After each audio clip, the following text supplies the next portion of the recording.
வணக்கம். செல்வகுமாரின் மதிய வானிலை ஆய்வறிக்கை.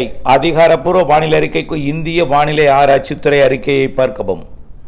2025 அக்டோபர் 12 ஞாயிற்றுக்கிழமை மதிய நிலவர ஆய்வறிக்கை. காலை ஆந்திர பிரதேசம் மற்றும் தமிழ்நாடு எல்லையோரம் நீடித்துக் கொண்டிருந்த காற்று சுழற்சி சற்று தெற்கு நோக்கி நகர்ந்திருக்கிறது. அரபிக்கடல் நோக்கி நகர்வதற்கு சற்று தெற்கு நோக்கி நகர்ந்திருக்கிறது. ஏற்கனவே குமரிக்கடல் மற்றும் அதனை ஒட்டியுள்ள அரபிக்கடல், குமரிக்கடலிலும் கேரளாவை ஒட்டிய அரபிக்கடல் மற்றும் லட்சத்தீவு இடைப்பட்ட பகுதியில் நீடித்துக் கொண்டிருக்கூடிய காற்று சுழற்சி தீவிரமடைந்திருக்கு. ஆக இந்த இருவேறு காற்று சுழற்சி காரணமாக இன்றைக்கு மழை எங்கே தொடங்கும்னு சொன்னோன்னா கன்னியாகுமரியில் முதல்ல தொடங்கும்னு சொன்னோம். தொடங்கிவிட்டது.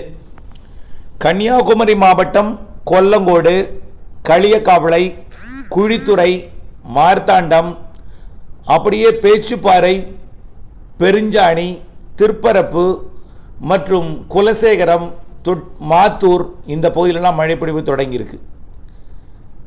இன்னும் சற்று நேரத்தில் அது அப்படியே கேரள எல்லையோரம் வழியாக திருநெல்வேலி மாவட்டம்,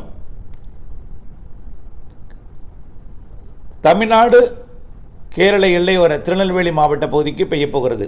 அதனைத் தொடர்ந்து மாஞ்சோலை, நாலுமுக்கு, ஊத்து போன்ற பகுதிகளுக்கு மழைப்பொழிவை கொடுக்கும்.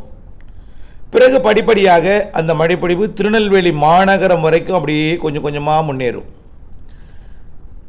திருநெல்வேலி மற்றும் கன்னியாகுமரி முழுவதுமே பரவலாகும் என்று எதிர்பார்க்கப்படுகிறது இன்றைய மழை. அதற்கு பிறகு கொஞ்சம் கொஞ்சமாக மேற்கு தொடர்ச்சி மலை முழுவதுமே மழை தொடங்கிறோம். அதே போல் டெல்டா மாவட்டங்கள்லையும் ஆங்காங்கே மழைப்பொழிவை தொடக்கும். முதல் மழை நன்னிலம் அருகே உருவாக வாய்ப்பு ஏற்பட்டிருக்கு. நன்னிலம், திருவாரூருக்கு வடக்கே இருக்கக்கூடிய நன்னிலம் அருகே உருவாக வாய்ப்பு இருக்கு. பூந்தோட்டத்திற்கும் நாச்சியார் கோவிலுக்கும் இடைப்பட்ட பகுதிக்கும் தெரிகிறது. இந்த மழைப்பொழிவு ஆங்காங்கே பரவி ஆங்காங்கே ஒதுக்கி அப்படியே செயலிழந்து அதாவது இங்கே இருக்கக்கூடிய வெப்பம் அப்படியே லேசாகி மேலிடும், அப்படியே கடற்காற்றை கிடைத்து ஆங்காங்கே பெய்துவிட்டு அப்படியே செயலிழந்துடும். இது எதுவும் பெரிதாக பரவாது. இப்படித்தான் ஆங்காங்கே மழை உருவாகும். இன்னொரு இடம் உருவாக வாய்ப்பு இருக்க இடம் பார்த்தீங்கன்னா திருத்துறைப்பூண்டி, முத்துப்பேட்டை இடைப்பட்ட பகுதியிலையும் உருவாக வாய்ப்பு இருக்கு அடுத்த மழை. அப்புறம் அதுபோல் திருச்சிராப்பள்ளி சுற்று வட்டாரம், புதுக்கோட்டை மாவட்ட சுற்று வட்டாரத்தில் ஆங்காங்கே உருவாகும். இன்றைக்கு மாலை இந்த மழை 6 மணி வரைக்கும் ஆங்காங்கே வாய்ப்பு இருக்கு. ஆனால் பரவலாக பெரிய அளவில் பெய்யாது. 6 மணி வரை டெல்டாவிற்கு வாய்ப்பு இருக்கு. அதுக்கப்புறம் ஒரு 1/2 மணி நேரம், 1 மணி நேரம், 7 மணி வரை தொடர்ந்தால் கூட பெரிய மழைக்கு வாய்ப்பில்லை. அப்படியே அது செயலிழந்துடும். மீண்டும் நள்ளிரவு மழை. என்ன கடற்காற்று உள்ளே வரும். காற்று சுழற்சி இன்னும் தெற்கு நோக்கி நகருகிற காரணத்தினாலே டெல்டாவிற்கு கிழக்கு புறமாக அந்த வளிமண்டல சுழற்சி வளிமண்டலத்தில் நீடிக்கும் என்பதனால மழை தரக்கூடிய அமைப்பு மீண்டும் இரவிலே கொடுக்கும். சரி, வேற எங்கெங்கெல்லாம் இன்றைக்கு மழைப்பொழிவை கொடுக்க போகிறது என்று பார்ப்போம். கன்னியாகுமரி, திருநெல்வேலி, தென்காசி, விருதுநகர், தேனி மற்றும் மதுரை மாவட்டங்களுக்கும். அதனைத் தொடர்ந்து இப்போ பாருங்கன்னா பாலக்காட்டு கணவாயில் கடும் அனல் எங்கிருந்து வருது பாருங்க காற்று. தமிழ்நாட்டில் 2 காற்று சுழற்சி மும்பையிலிருந்து கடலில் இறங்கி லட்சத்தீவு போய் கன்னியாகுமரி வந்து மேற்கு தொடர்ச்சி மலையில் நாலுமுக்கு ஊத்து, அதாவது பேச்சுப்பாறையிட்ட ஏறுது. அந்த காற்றும் அதே போல அரபிக்கடல் காற்றும், அதாவது லட்சத்தீவை சுற்றி கொண்டு மீண்டும் குமரி முனையில் அந்த காற்று ஏறுது. அந்த குமரி முனையில் ஏறக்கூடிய காற்றும் வட கிழக்கில் இருந்து, அதாவது வடகடலோர மாவட்டங்களில் நுழைவது, மேற்கு தொடர்ச்சி மலையில் மோதுவதன் காரணமாக வெப்ப நீராவியும் தெற்கிலிருந்து நுழையக்கூடிய இந்த குளிர்விக்கும் காற்றும் மழைப்பொழிவை ஏற்படுத்துது. இப்போ பாலக்காட்டு கணவாயில் பார்த்தீங்கன்னா இப்போ இன்றைக்கு இந்த நேரத்தில் பொள்ளாச்சி, உடுமலைப்பேட்டை, ஏன் இதை விட கூடுதலாக பாலக்காட்டிலே 100 டிகிரி ஃபாரன்ஹீட் வெப்பம் கொளுத்துது. 100 டிகிரி பாலக்காடு.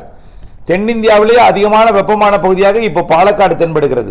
காரணம் என்னன்னா, சென்னையில் நுழையக்கூடிய காற்று பாலக்காட்டுக்குள்ளே போகுது. ஏன்னா இது வடகிழக்கு தென்மேற்கு பருவக்காற்று தானே சார்.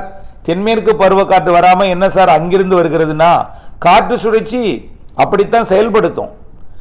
ஒரு சிஸ்டம் இருந்தால் தென்மேற்கிலிருந்து காற்று வராது. சிஸ்டமோட சுழற்சியிலிருந்து ஆண்டி கிளாக் வாய்ஸில் சுற்றி சென்னையில் நுழைஞ்சு எங்கே வருது? சென்னை, தெற்காந்திரா, வடதமிழ்நாடு நுழைவது, பாலக்காட்டில் நுழைந்து, அதாவது ஈரோடு, கோயம்புத்தூர், திருப்பூர் மாவட்டம் வழியாக பாலக்காடு வழியாக கடலுக்குள்ளே இறங்கியது. அப்படியே மேற்கு தொடர்ச்சி மலையில் போய் குளிர்விக்குது. ஒட்டுமொத்த மேற்கு தொடர்ச்சி மலையில் போய் மோதுது.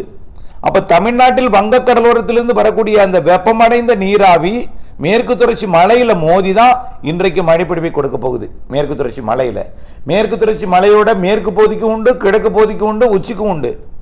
ஆக கோயம்புத்தூர், திருப்பூர் மற்றும் திண்டுக்கல், கொடைக்கானல் மலைப்பகுதி உட்பட, அதே போல தேனி, விருதுநகர், தென்காசி, திருநெல்வேலி, கன்னியாகுமரிக்கு இன்றைக்கு நல்ல மழைப்பிடிப்பை கொடுக்கும்.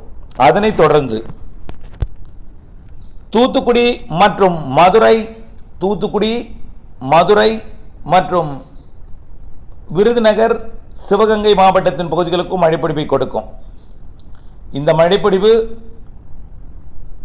ஈரோடு மற்றும் கரூர், திருச்சி, திண்டுக்கல் மாவட்டத்தின் உள்பகுதிகளெல்லாம் பொழிந்து அப்படியே டெல்டா மாவட்டங்களை ஒதுக்கிவிட்டு, இப்போ பெய்கிற மழை 5 மணி 6 மணி வரைக்கும் தான் ஆங்காங்கே ஒதுக்கிட்டு இருக்கோம் டெல்டாவில். அதற்கு பிறகு விலகி போய்விடும். தெளிவாக இருக்கும், நட்சத்திரத்தையெல்லாம் காணலாம் இரவிலே. ஆனால் மீண்டும் ஏன் நட்சத்திரத்தை காணலாம்னா, காற்று சுழற்சி தெற்கு நோக்கி நகரப்போகுது. அப்புறம் இன்னும் தெற்கு நோக்கி நகரப்போகும் போது தான் கிழக்கு காற்று உள்ளே நுழையும். அப்போ நள்ளிரவிலே டெல்டாவிற்கு மீண்டும் மழை உண்டு. அதற்கு முன் வட உள் மாவட்டங்களில் ஆங்காங்கே மழை பிடிப்பை வழக்கம் போல திருப்பத்தூர், வேலூர், ராணிப்பேட்டை, திருவண்ணாமலை, கள்ளக்குறிச்சி, விழுப்புரம் மழைப்பிடிப்பை கொடுத்துவிட்டு நள்ளிரவிலே ஒட்டுமொத்த வடகடலோர மாவட்டங்களுக்கு, உள்ளே இருக்கக்கூடிய மாவட்டங்களுக்கும் மழைப்பிடிப்பை கொடுக்கும். திருச்சி, திண்டுக்கல் மற்றும் கரூர், ஒட்டுமொத்த கிழக்கு மாவட்டங்கள் எல்லாமே நள்ளிரவிலே மழைப்பிடிப்பை கொடுக்கும். டெல்டாவிற்கும் உண்டு. ஆக இன்றைக்கு நள்ளிரவிலே கடலோர மாவட்டங்களுக்கும் டெல்டாவிற்கும் வேதாரண்யம் உட்பட புதுக்கோட்டை மாவட்ட கடலோரம், ராமநாதபுர கடலோரம், டெல்டாவின் கடலோரம் எல்லாம் நல்ல மழைப்பிடிப்பை கொடுக்கும். உள்ளேயும் கொடுக்கும். இன்றைய மழைப்பிடிப்பு அதிகாலை வரை உள் மாவட்டங்களில் நீடிக்க வாய்ப்பு இருக்குது. ஏன்னா 2 காற்று சுழற்சி, இருவேறு காற்றுகள் இணைவு நகரும் பொழுது இடம் மாறிட்டே இருக்கும். தமிழ்நாட்டின் கடலோரம் இருப்பது தெற்கு நோக்கி நகரும், அரபிக்கடலில் இருப்பது வடக்கு நோக்கி நகரும். அப்படியே ஜிக்ஜாக், அப்படியே எல்லாத்தையும் காற்றை மாற்றி மாற்றி இணைத்துக் கொண்டு எல்லா மாவட்டங்களுக்கும் நள்ளிரவிலே அதிகாலையில் மழைப்பொழிவை கொடுக்கும். அடுத்தபடியாக நாளை திங்கட்கிழமை 13ஆம் தேதி மீண்டும் தென் மாவட்டங்களுக்கு தான். நாளை திங்கட்கிழமை 13ஆம் தேதி மேலும் கூடுதல் பரப்பளவு மழைப்பிடிப்பை கொடுக்கும். பெய்த இடத்திலும் பெய்யும், பெய்யாத இடங்களுக்கும் பெய்யும். அதை முதல்ல நினைவுச்சிங்க. தென் மாவட்டங்களுக்கு, மேற்கு தொடர்ச்சி மலை மாவட்டங்களுக்கு, குறிப்பாக இந்த உடுமலைப்பேட்டை இந்த பகுதிக்கெல்லாம் இன்றைக்கு பெய்கிற மழை ஒருவேளை ஒதுக்கினால், இப்போ பார்ப்பீங்க இன்னைக்கு சாயந்தரம் பெய்யலேன்னு சொல்லி கால் பண்ணுவோமா அப்படின்னு யோசிச்சுட்டே இருப்பீங்க. அவர்களுக்கு சொல்லக்கூடிய இதே வார்த்தை தான், கால் பண்ணாதீங்க, பொறுத்துருங்க, 13ஆம் தேதி தான் உறுதின்னு சொல்லியிருக்கிறோம். 12 ஏற்கனவே உறுதி சொன்னோம். இன்றைக்கு வாய்ப்பு இருக்குது. இன்றைக்கு ஒதுக்கி இருந்தால் நாளை உறுதி. காற்று பகுதி, கணவாய் பகுதி எல்லாமே ஒதுக்கி இருக்கக்கூடிய பகுதிகளெல்லாம் நாளை, பெய்த பகுதிகளுக்கும் நாளை உறுதி. நாளை மாலை இரவு கனமழை பொழிவு உள் மாவட்டங்களுக்கும் உண்டு. இதில் நிறைய இடங்கள் சேலம், ஈரோடு இதெல்லாம் நாளை கனமழை காத்திருக்கிறது. திண்டுக்கல்லாம் நாளை கனமழை காத்திருக்கு. டெல்டா மாவட்டங்களுக்கும் மழை உண்டு நாளை. இப்படியே தினசரி மழை தான். நான் இப்படியே சொல்லிகிட்டே இருக்கணுமா? தேதியை சொல்லிகிட்டே இருக்கணுமா? இல்லை, சொல்ல தேவையில்லை, நீங்களே புரிஞ்சுப்பீங்க. தினம் மழை உண்டு, தினம் மழை உண்டு. எப்போ வரைக்கும் மழை? தென்மேற்கு பருவமழை நிறைவடையும் வரைக்கும் இந்த காற்று சுழற்சியாலையும், வடகிழக்கு பருவமழை தொடங்குவதற்கு முன்பு கிழக்கு காற்று வரக்கூடிய 17ஆம் தேதி தொடங்குகிறது. 16, 17 கிழக்கு காற்று, அதனால் மழையும், சாரல் மழை, விட்டு மழை எல்லா மாவட்டங்களும் மேற்கு போய் குவிக்கும். மேற்கு தொடர்ச்சி மலையில் போய் மோதி அங்கே கொடுக்கும். தென் மாவட்ட மேற்கு தொடர்ச்சியிலிருந்து நீலகிரியிலேருந்து கன்னியாகுமரி வரைக்கும் தென் மாவட்டங்களுக்கும் கொடுக்கும். அதிகாலையில் கடலோரம் கொடுக்கும், மீண்டும் நள்ளிரவுலையும் கொடுக்கும், மாலை இரவுலையும் கொடுக்கும். அங்கங்கே மழை இருந்துகிட்டே இருக்கும். ஆகவே 17 கிழக்கு காற்று வந்துடும். 18 வடகிழக்கு பருவமழை தொடங்கிடும். 18, 19 வடகிழக்கு பருவமழை. அவ்வளோதான். அப்புறம் அதிலேருந்து தீபாவளிக்கு மழை தான். ஆனால் தொடர்ச்சியாக இயல்பு வாழ்க்கையை பாதிக்கிற மழை இல்லை, இடையூறு கொடுக்கும் மழை. தீபாவளி முடிந்ததும் தான் தீவிரமடையுது. ஏன் தீபாவளிக்கு அதுக்காக குறைவுன்னு சொல்லலை. மழை இருந்துகிட்டே இருக்கும், லேசாக மிதமாக இருந்துகிட்டே இருக்கும். தீபாவளி முடிந்த பிறகு மழை இருந்துகிட்டே தான் இருக்கும். தீவிர மழை என்பது 24ஆம் தேதி 25ஆம் தேதி தீவிர நிகழ்வு வடகடலோரத்தை ஒட்டி வருகிறது. இலங்கையை ஒட்டி வடகடலோரத்துக்கு ஒட்டி வந்து அப்படியே அரபிக்கடல் நோக்கி வடகடலோரம் வழியாக தெற்காந்திர வழியாக அரபிக்கடல் நோக்கி நகரும் என்று எதிர்பார்க்கப்படுகிறது. இதனால் 25ஆம் தேதி 24, 25, 26 மாத இறுதி வரைக்கும் நிறைய மழை பொழிவு கொடுக்க போகுது. இது எல்லாம் சுருக்கம்தான், நீங்களே புரிஞ்சுக்கணும், எளிமையான வார்த்தை.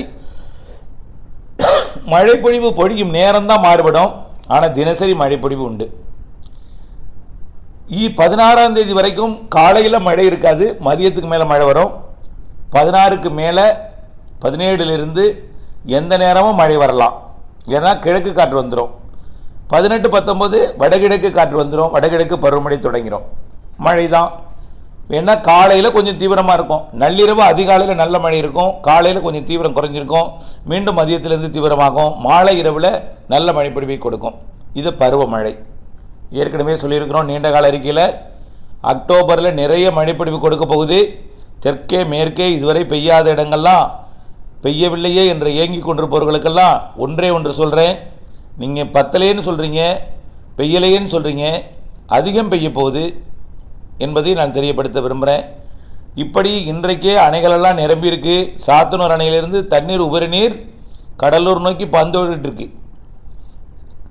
ஆகவே இப்போவே அணைகள்லாம் நிரம்பியிருக்கு, ஏரியெல்லாம் நிரம்பியிருக்கு. வடகிழக்கு பருவமழை தொடங்கியதும் அக்டோபரை விட நவம்பரை விட டிசம்பர், ஜனவரி இறுதி வரை மழை இருக்குது. இதை தான் திரும்ப திரும்ப சொல்கிறேன்.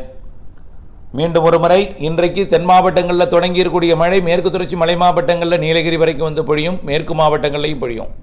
டெல்டா மாவட்டங்களில் ஆங்காங்கே ஒதுக்கி மழை பொழிவை கொடுக்கும். பிறகு உள் மாவட்டங்களில் டெல்டாவிற்கு ஓய்ந்த பிறகு 6 மணிக்கு மேலே ஓய்ந்த பிறகு உள் மாவட்டங்களில் பொய்ந்து வடகடலோரம் வரைக்கும் போயிட்டு மீண்டும் கடலோரத்திற்கு நள்ளிரவு அதிகாலையில் மழைப்பொழிவை கொடுக்கும். டெல்டா உட்பட நள்ளிரவு அதிகாலை மழை இருக்குது. அனைத்து மாவட்டங்களுக்கும் நள்ளிரவில் அதிகாலையில் ஒதுக்கி மழை இருக்குது. 16 வரை பெய்யும் மழை ஒதுக்கி 17லிருந்து பெய்யும் மழை ஒதுக்காது. ஒரு இடத்துல மழை பெஞ்சுன்னா அப்படியே போயிட்டே இருக்கும், பாசிங்களோடு அடுத்தடுத்த ஊரை போயிட்டே இருக்கும். அப்படிப்பட்ட மழை வேகமாக ஓடக்கூடிய மேகம். இணைந்திருங்கள் அப்டேட்ஸுடன். நன்றி.